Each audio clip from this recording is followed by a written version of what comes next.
Hello welcome back to Akshitha Sai flavours. ఈరోజు మనము white sauce pasta చేయబోతున్నాం.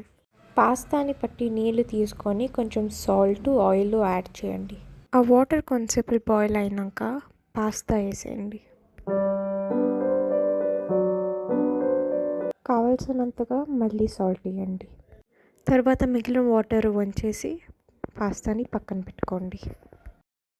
ఒక కడాయి తీసుకొని దాంట్లో బటర్ వేసి కరిగిన తర్వాత సన్నగా కట్ చేసిన వెల్లుల్లిపాయలు యాడ్ చేసి capsicum, carrot, sweet corn add చేయండి. మీ చాయిస్ అండి, వేరే వెజిటబుల్స్ కూడా యాడ్ చేయొచ్చు. ఫ్రై చేసిన తర్వాత పక్కన పెట్టుకోండి. మరొక కడాయి తీసుకొని బటర్ వేసి కరిగించి మైదా వేసుకోండి. దాంట్లో ఒక కప్పు పాలేసి మిక్స్ చేయండి. మళ్ళీ చీజ్ వేసి మళ్ళీ మిక్స్ చేయండి.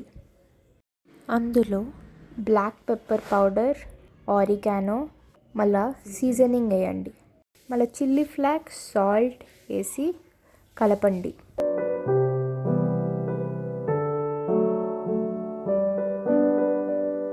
మీకు అది కొంచెం థిక్గా అనిపిస్తే పాలు నీళ్ళు వేయండి.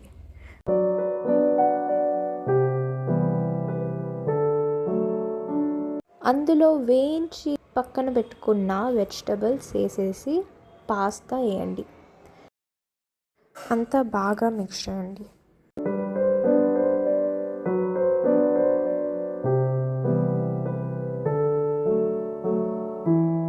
మళ్ళీ మీ దగ్గర స్ప్రింగ్ ఆనియన్ ఉంటే వేసి కలపండి.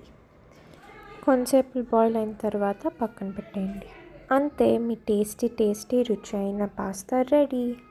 వెజిటబుల్స్ అన్నీ వేసి చేస్తున్న ఈ పాస్తా సూపర్ హెల్తీ, అందుకే పెద్దలు పిల్లలు అందరూ తినొచ్చు.